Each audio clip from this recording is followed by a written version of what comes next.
Très chers futurs collègues, et donc très chers aspirants interprètes, si vous êtes comme moi, la voie sur laquelle vous vous êtes engagé de devenir interprète correspond à une véritable vocation.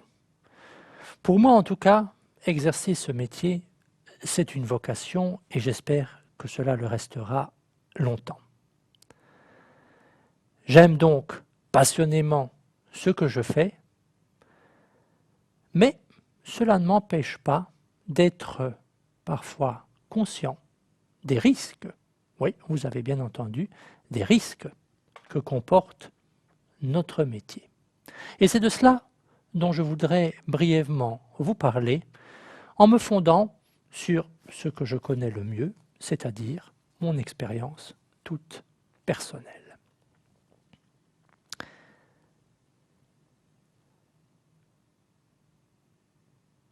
Ici, je dois avouer quelque chose qui n'est pas forcément honteux, mais cela me coûte quand même un peu. J'ai le vertige, tout simplement.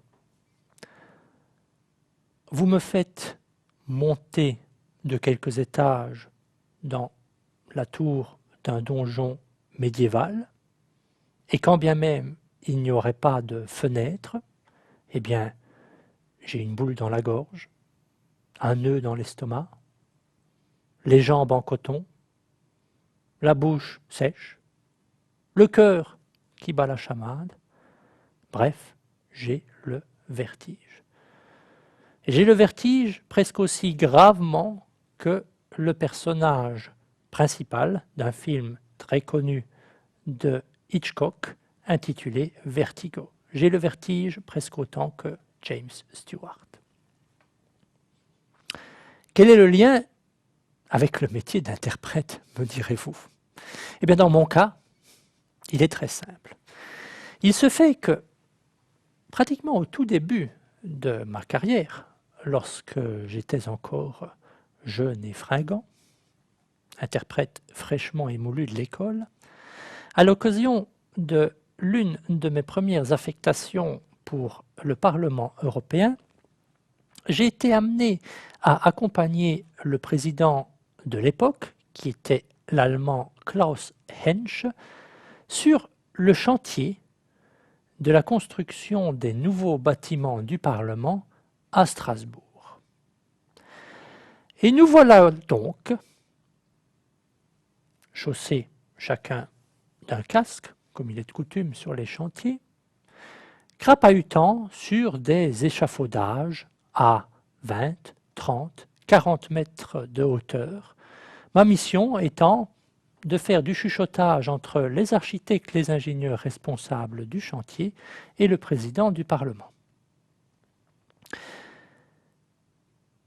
Et je ne vous cacherai pas que, à cette hauteur-là, sur un échafaudage, battu par les vents, protégé du vide par une simple bâche toute fine, où il aurait suffi d'un couteau pour la déchirer, je n'en menais pas large du tout. Et c'est un euphémisme. Il aurait suffi d'un rien pour que je perde le contrôle de moi-même et que je me retrouve, eh bien, 30 ou 40 mètres plus bas. Je pourrais aussi vous parler d'une autre expérience que j'ai faite, elle aussi relativement au début de ma carrière, lorsque j'ai eu la chance de travailler pour la télévision belge. À l'époque, un scandale défrayait la chronique. C'était le scandale du pédophile Marc Dutroux. Une commission d'enquête parlementaire avait été instituée par le Parlement belge et les débats de cette commission d'enquête étaient retransmis à la télévision pour la plus grande édification de la population. Mais la Belgique n'aurait pas été la Belgique et en plus la patrie du surréalisme, si la télévision belge n'avait pas décidé de recruter des interprètes pour assurer l'interprétation des débats pour les téléspectateurs. Je parle ici de surréalisme parce qu'il y a au Parlement belge des interprètes, puisque le Parlement est bilingue, et que donc vous aviez des députés en salle qui écoutaient l'interprétation du Parlement, tandis que les téléspectateurs, eux, entendaient les interprètes recrutés par la télévision. Bon, je passe sur cet aspect assez saugrenu de la question pour en venir à mon propos et au risque du métier. À l'époque, comme je commençais dans la profession, ma mère et ma grand-mère, qui n'étaient pas peu fières de ce que le rejeton faisait, ont sauté sur l'occasion, évidemment, et elles m'ont dit « Dis, Franz, la prochaine fois que tu passes à la télévision, dis-le nous, comme ça on pourra regarder et on pourra le dire autour de nous. » Chose dite, chose faite, la prochaine fois que je devais passer, je l'annonce à ma mère et à ma grand-mère. Et puis là, aux surprises. En effet, 2 semaines après ce passage à la télévision, je revois ma mère qui me dit, à ma grande stupéfaction, « Mais, dit Franz, l'autre jour, à la télévision, c'était pas toi ?» Je la regarde complètement éberluée. Mais bien sûr que c'était moi. Je le sais, j'y étais. Mais non, ce n'était pas toi. Ce n'était pas ta voix. Ce n'était pas ta façon de parler. Je ne t'ai pas reconnu. Comprenez ma perplexité. Ma propre mère ne m'a pas reconnu à la télévision.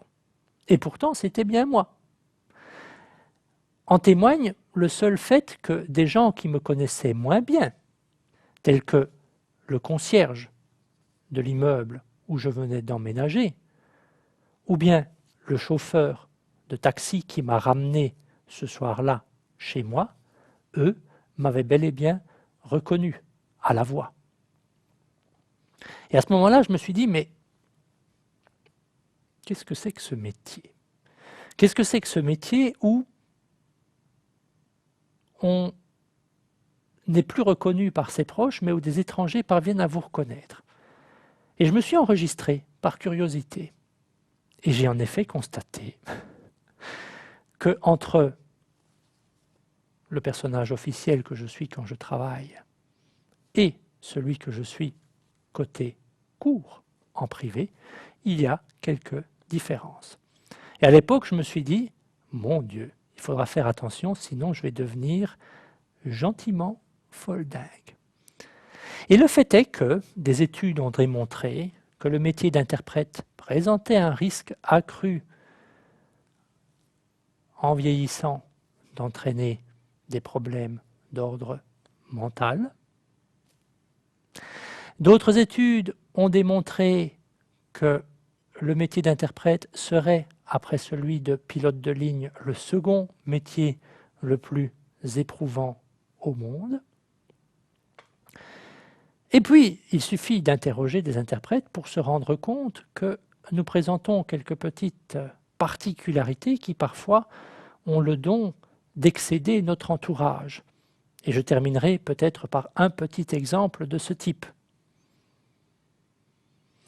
Les interprètes ont la fâcheuse tendance à croire qu'ils sont capables de faire plusieurs choses en même temps. C'est normal, quand ils font une simultanée, ils écoutent et ils parlent en même temps. Et c'est un défaut qu'ils gardent quelque part dans leur vie privée, aux grandes dames de leurs conjoints et partenaires respectifs, puisque très souvent, les interprètes que nous sommes, lorsque nous rentrons chez nous, nous faisons quelque chose tout en écoutant notre partenaire nous raconter, par exemple, sa journée, lequel, au bout d'un moment, peut nous regarder excéder en disant « Mais enfin, est-ce que tu m'écoutes ?» Eh bien oui, nous les écoutons, même si nous donnons l'impression de ne pas les écouter, parce que nous sommes capables de faire plusieurs choses en même temps, et ça exige une certaine habitude de la part de l'entourage. Si je vous raconte tout cela, c'est pour 2 raisons. D'une part, parce que je trouve que la Commission européenne, qui depuis sa création a toujours été quelque part la gardienne de la santé et la sécurité sur le lieu de travail, ferait bien d'enfin se pencher sur la santé et la sécurité d'une profession qui est au cœur de son activité, c'est à savoir les interprètes, mais aussi pour tout simplement vous parler du quotidien qui vous attend, de ce que vous pourriez rencontrer le moment venu, le jour où vous exercerez ce métier qui est quand même le plus beau métier du monde, si vous voulez mon avis, et je n'avais certainement pas l'intention de vous en dissuader.